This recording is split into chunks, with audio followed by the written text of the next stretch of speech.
جب حضرت عثمان غنی رضی اللہ تعالیٰ عنہ کا محاصرہ کر لیا گیا اور یہ خلافت کا آخری آپ کا دور ہے، 82 سال کی عمر تھی اس وقت آپ کی، اور یہ تاریخ کا دردناک باب ہے کہ حضرت عثمان غنی پر 40 دن تک پانی بند رہا۔ وہ ایک منصوبہ تھا، 3 لوگ 3 مختلف شہروں سے چلے، مصر سے، کوفے سے اور بصرے سے، 1,000 آدمی لے کر کے، اور مدینہ المنورہ میں پہنچ کر کے حضرت علی المرتضیٰ سے ملے، ام المومنین سیدہ عائشہ سے ملے، کبار اصحاب سے ملے۔ تو جو انہوں نے کہا تو انہوں نے ان کو کہا کہ نہیں، ایسی کوئی بات نہیں، فہمائش کر کے واپس بھیج دیا۔ حضرت عثمان غنی رضی اللہ تعالیٰ عنہ پر اقربا پروری کا الزام عائد کیا تھا، تو انہوں نے کہا کہ کوئی ایسی بات نہیں ہے۔ پھر یہ تھا کہ آپ نے کم عمر گورنر، کم عمر لوگ مقرر کیے، تو حضرت عثمان نے کہا کہ حضرت اسامہ بھی تو کم عمر تھے، حضور نے ان کو اگر مقرر کیا ہے تو یہ تو مثال ہمارے سامنے موجود ہے، لیکن یہ ایک منصوبہ تھا، اس منصوبے کے تحت یہ 3 جگہوں سے لوگ آئے تھے۔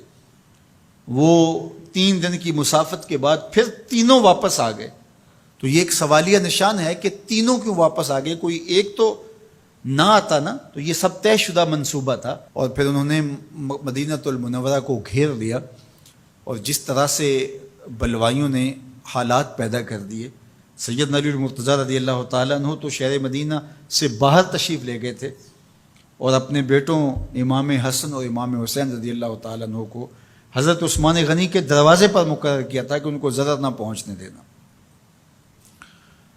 اب 700 صحابہ اجازت طلب کر رہے ہیں کہ آپ ان بلوائیوں سے نپٹنے کا میں جو ہے وہ اجازت نامہ مرحمت کریں، اور بہت سارے لوگ تو حج پہ جا چکے ہیں۔ 18 ذی الحج کا واقعہ ہے جب آپ کی شہادت ہوتی ہے، تو وہ حج پہ جا چکے ہیں، تو جو یہاں موجود ہیں وہ اجازت طلب کر رہے ہیں، لیکن حضرت عثمان غنی رضی اللہ تعالیٰ عنہ نے کہا کہ نہیں، میں ایسی اجازت نہیں دوں گا۔ رسول اللہ صلی اللہ علیہ وسلم کا حرم شہر مدینہ لوگوں کے خون سے لالازار ہو، یہ میں اس کو گوارا نہیں کرتا۔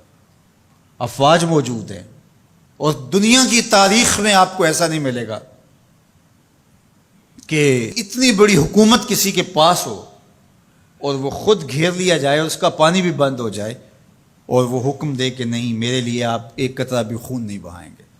بلکہ آپ کے غلاموں نے جب تلواریں اٹھا لی تو آپ نے فرمایا کہ میرا حکم ہے کہ تم تلواریں نیچے رکھو، بلکہ میں تمہیں یہ آفر دیتا ہوں کہ جو غلام لڑے گا نہیں اور یہ میرے سے عہد کرتا ہے وہ آزاد ہے۔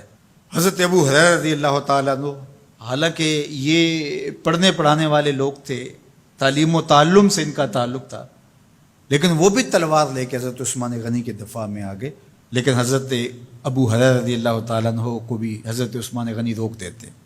مالک بن اشتر کہنے لگا کہ ہم آپ کی دستبرداری کے خواہاں ہیں، آپ خلافت سے دستبرداری اختیار کر لیجئے۔ تو حضور علیہ الصلوۃ والسلام کے اس جانثار صحابی نے، حضرت عثمان غنی نے فرمایا یہ نہیں ہو سکتا۔ دستبردار کیوں نہیں ہوئے؟ لگتا تھا یہ سب سے زیادہ آسان تھا، لیکن حضور نے ارشاد فرمایا تھا، اے عثمان، تمہیں اللہ ایک قمیض پہنائے گا، لوگ اس کو اتارنا چاہیں گے، تم کبھی نہ اتارنا۔ تو اس سے مراد خلافت کی قمیض ہے، اور ان کی شہادت کی خبر بھی اللہ کے محبوب علیہ السلام نے دی تھی، اور اگر آپ دستبردار ہو جاتے تو یہ ایک کھلونا بن جاتا، بازیچہ بن جاتی خلافت۔ چند آدمیوں کے پریشر سے خلافت سے دستبرداری کرنا پڑتی۔ اچھا، ایک یہ سوال بھی پیدا ہوتا ہے، چند باغی تھے، ان کو کس طرح کچل دیا جاتا؟ لیکن حضرت عثمان غنی یہ نہیں چاہتے تھے۔ ایک تو یہ کہ مدینے کی حرمت پامال نہ ہو، اور دوسرا پورے عالم اسلام کو آگ لگانے کا جو منصوبہ تھا، 3 مختلف شہروں سے 1,000 آدمی لایا گیا ایک منصوبے کے تحت، اور انہیں لاشیں چاہیے تھیں، اور جو ان کے پیچھے کام کر رہے تھے نادیدہ ہاتھ، ان کا منصوبہ یہ تھا کہ یہاں سے مختلف سمتوں میں، یہ تینوں شہر مختلف سمتوں میں تھے، تینوں سمتوں میں جب لاشیں جائیں گی تو پورے عالم اسلام کو ہم جو ہے وہ خانہ جنگی کی آگ میں دھکیل سکیں گے۔ تو حضرت عثمان غنی ان سازشوں سے آگاہ تھے، تو سب سے اہون اور آسان یہ تھا کہ قربانی پیش کر دی جائے، اور پھر انہوں نے سن بھی رکھا تھا کہ 2 شہید ہیں، شہید تو انہوں نے بہرحال ہونا ہے، تو لہٰذا میں خلافت سے دستبردار بھی نہیں ہوں گا، اور شہر مدینہ کی حرمت بھی پامال نہیں ہونے دوں گا۔ اور تیسری بات یہ ہے کہ میں خود مظلوم شہید کر دیا جاؤں، تو آپ نے یہ گوارا کر لیا۔ تو 18 ذوالحج تھا، جمعے کا ہی دن تھا، اور حضرت عثمان غنی رضی اللہ تعالیٰ عنہ روزے سے تھے، عصر کا وقت تھا، قرآن مجید کی تلاوت کر رہے تھے۔ حضرت امام حسن، امام حسین اور حضرت عبداللہ بن زبیر اور دیگر لوگ آپ کے دروازے پہ پہرا دے رہے تھے، لیکن باغی پچھلے گھر سے دیوار پھلانگ کے آپ کے گھر میں داخل ہوئے اور تلوار سے وار کیا۔ آپ کی زوجہ حضرت نائلہ آگے بڑھی اور ہاتھ سے روکنا چاہا، آپ کی انگلیاں کٹ گئیں۔ پھر دوسرا وار کیا تو حضرت عثمان غنی رضی اللہ تعالیٰ عنہ کا دایاں ہاتھ کٹ کے گر گیا۔ حضرت عثمان غنی رضی اللہ تعالیٰ عنہ نے افسوس کیا اور کہا کہ تم نے وہ ہاتھ کاٹ دیا جس سے میں وحی کی کتابت کیا کرتا تھا۔ پھر اس کے بعد آپ پر 9 وار کیے گئے اور آپ کو شہید کر دیا گیا، اور آپ کا خون قرآن مجید پڑھتے ہوئے اس آیت پہ گرا، فَسَيَكْفِيكَهُمُ اللَّهُ وَهُوَ السَّمِيعُ الْعَلِيمُ۔ تو حضرت عثمان غنی رضی اللہ تعالیٰ عنہ مظلوم شہید کیے گئے، بھوکے اور پیاسے شہید کیے گئے، ظلماً شہید کیے گئے۔ حضرت عبداللہ بن عمر رضی اللہ تعالیٰ عنہ فرماتے ہیں کہ حضور فتنوں کا ذکر کر رہے تھے کہ فتنے ہوں گے، بہت بڑے فتنے ہوں گے۔ تو ایک شخص نے چادر اوڑھی ہوئی تھی اور وہ مجلس واعظ کے قریب سے گزرا جہاں حضور کچھ ارشاد فرما رہے تھے، تو آقا کریم نے اشارہ کر کے کہا اس دن یہ شخص حق پہ ہوگا۔ عبداللہ بن عمر کہتے ہیں کہ میں اٹھا اور جا کے دیکھا تو وہ حضرت عثمان تھے۔ تو میں نے حضرت عثمان کے چہرے کو پکڑ کے تھوڑا سا حضور کی جانب کیا اور میں نے کہا حاضہ حضور، یہ اللہ کے محبوب میں، ہاں یہی، جب فتنے ہوں گے تو فرمایا یہ حق پہ ہوگا۔ تو حضرت عثمان غنی رضی اللہ تعالیٰ عنہ حق کی راہوں کے مسافر، جنہیں حضور کی زبان سے شہید کہا گیا، اور شہید کسی کا انجام ہوتا ہے، تو حضور نے فرمایا یہ شہید ہوگا۔ شہید وہی ہوتا ہے جو بحالت ایمان اس دنیا سے راہ خدا میں اپنی جان قربان کرے۔ فرمایا فَإِنَّمَا عَلَيْكَ نَبِيٌّ وَصِدِّيقٌ وَشَهِيدَانِ، اے پہاڑ رک جا، تو جانتا نہیں تیرے اوپر اللہ کا ایک نبی ہے، ایک صدیق ہے اور 2 شہید ہیں۔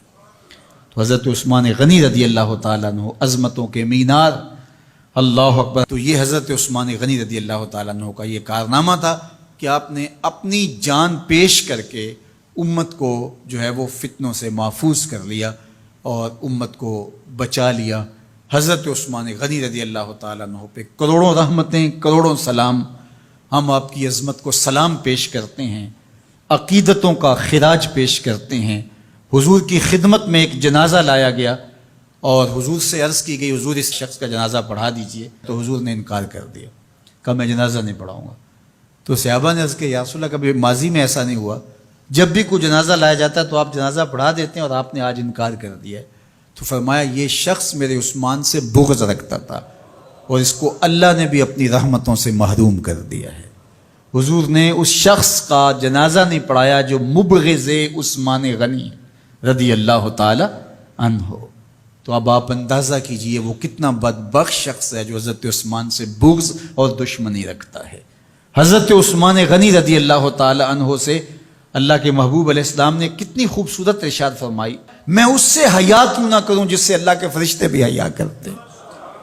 یعنی عثمان غنی وہ ہیں جس سے اللہ کے فرشتے بھی حیا کرتے ہیں، اور جو عثمان غنی کا حیا نہیں کرتا اس سے بڑا بے حیا کون ہو سکتا ہے۔ حاکم نے مستدرک کے اندر روایت ذکر کی ہے کہ بہت سارے صحابہ حضور کی بہت ساری خوبیوں کے مظہر تھے، اور سب سے زیادہ حضور کے خلق کے مشابہ حضرت عثمان غنی رضی اللہ تعالیٰ، اور خلق میں سب سے اونچا درجہ حیا کا ہوتا ہے۔ تو حضرت عثمان غنی رضی اللہ تعالیٰ عنہ حیا کے اس مقام پہ فائز المرام تھے جو انہی کا مقصوم تھا۔ اللہ ہمیں حضور کے اہل بیت، حضور کے اصحاب، بلکہ حضور کے در کی مٹی کی تعظیم بھی نصیب کرے۔ اقبال نے کہا تھا خاک طیبہ از دو عالم خوش ترست، آن خنک شہرے کے آنجا دل برست۔ ہمیں تو طیبہ کی مٹی بھی اچھی لگتی ہے اس لیے کہ وہاں محبوب جو رہتے ہیں۔ تو محبت تو اس چیز کی متقاضی ہوتی ہے، محبوب کی راہوں کو بھی سلامی پیش کی جائے۔ تو جو حضور علیہ السلام کے ساتھ منسوب اتنی وقی نسبتیں ہیں ان کا احترام کیوں نہیں کریں گے؟ تو حضرت عثمان غنی تو داماد رسول ہیں، حضرت عثمان غنی تو ذو النورین ہیں، حضرت عثمان غنی تو حضور علیہ الصلوۃ والسلام کے محبوب اور حضور علیہ الصلوۃ والسلام کے پیارے ہیں، ان کو جنت کی بشارت دی گئی ہے، عشرہ مبشرہ میں سے ہیں، 4 جلیل القدر خلفاء میں ان کا نام شامل ہے، اور پھر حضور کی 2 صاحبزادیاں ان کے نکاح میں آقا کریم نے ان کو شہید خود قرار دیا، اور میرے اور آپ کے آقا و مولا نے کہا آج کے بعد کوئی عمل عثمان کو نقصان نہیں دے گا، اور کہا عثمان سے میں حیا کیوں نہ کروں، اس سے اللہ کے فرشتے بھی حیا کر